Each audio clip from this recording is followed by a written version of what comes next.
Vamos agora à entrevista do dia com Denise Campos de Toledo. E nós vamos falar agora sobre a Lei de Diretrizes Orçamentárias que foi aprovada nesta semana pelo Congresso e as indefinições nas contas públicas para 2021.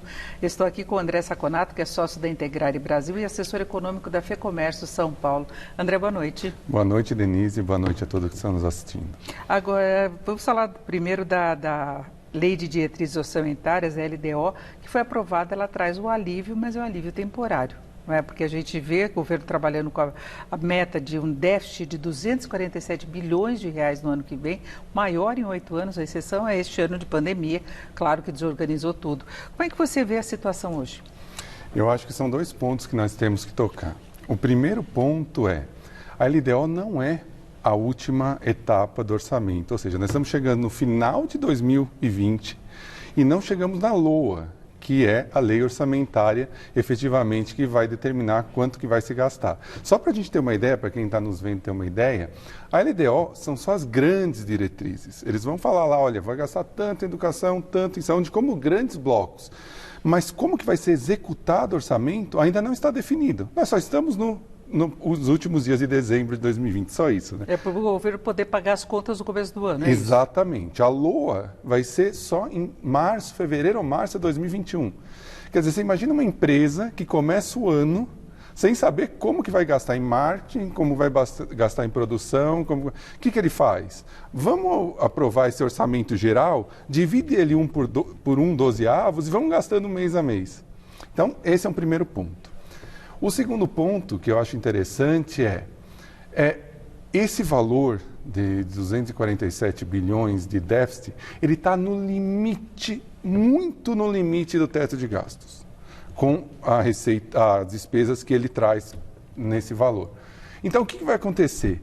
Se acontecer qualquer emergênciazinha muito pequena, o governo estoura o teto de gastos, ele vai ficar no fio da navalha. O que significa? Primeiro, não tem auxílio emergencial nesse valor. Não tem. O aumento do salário mínimo, só a inflação, mais nada, valor real. Não tem aumento para funcionalismo. E todas as transferências que ele faz vão ter que ser exatamente igual a esse ano. E não tem muito o que cortar, né? Porque a margem é mínima. A margem de corte é 150 bilhões, menor que o déficit.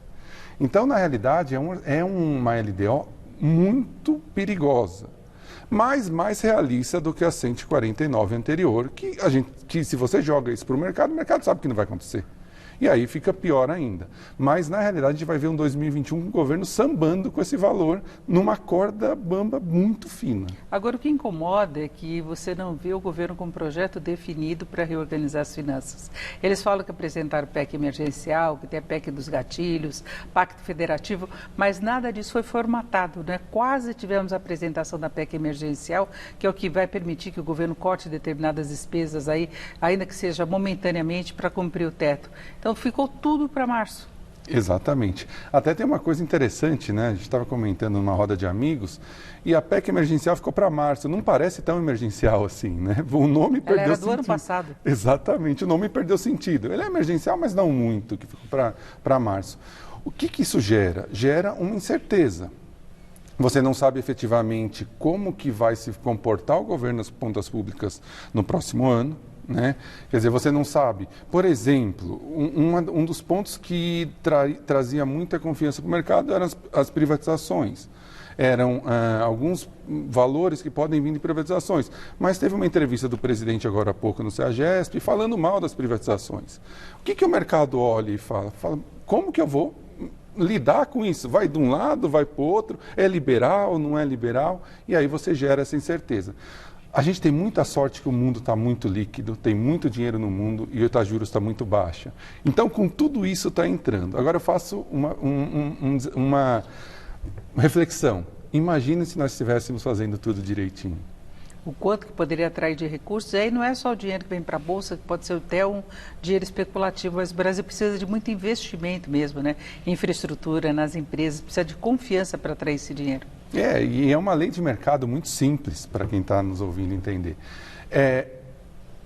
Quando você tem pouco de um bem, esse bem traz um retorno muito grande. Se o Brasil tem metade da população sem rede de esgoto, quer dizer que na margem o retorno desse investimento, e o Estado pode ajudar, obviamente, é muito alto. Agora imagine um investidor estrangeiro que vai lá nos Estados Unidos, tenta colocar o dinheiro no Fed, no Banco Central Americano, a taxa de juros está negativa, se ele não estaria disposto a investir no saneamento no Brasil, se o marco regulatório fosse bem desenhado. O saneamento, no caso, foi um caso de sucesso e acho que foi muito bom da equipe da Secretaria de Planejamento, de Produtividade.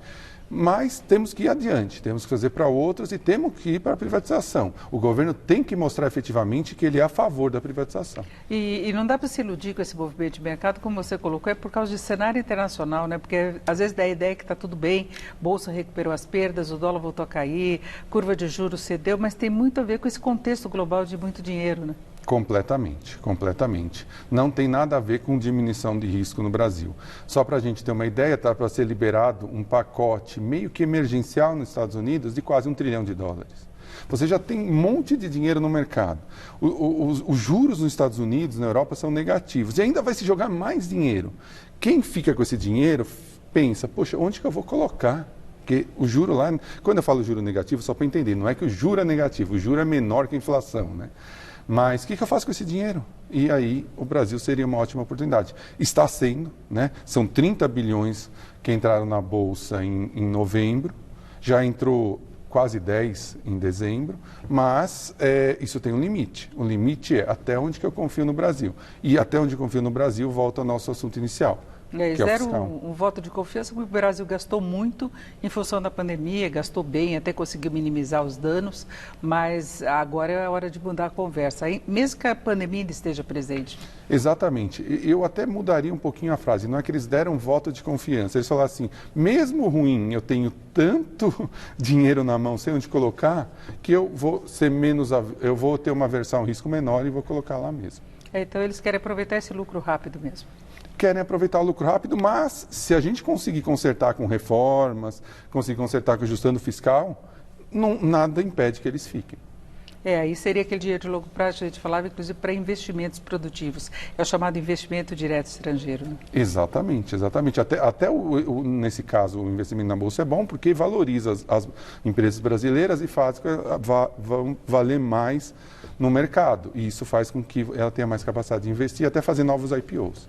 Perfeito. Eu conversei com o André Saconato, que é sócio da Integrare Brasil e também assessor econômico da FEComércio São Paulo. André, muito obrigada. Eu que agradeço, Denise, muito obrigado aos ouvintes. Com vocês.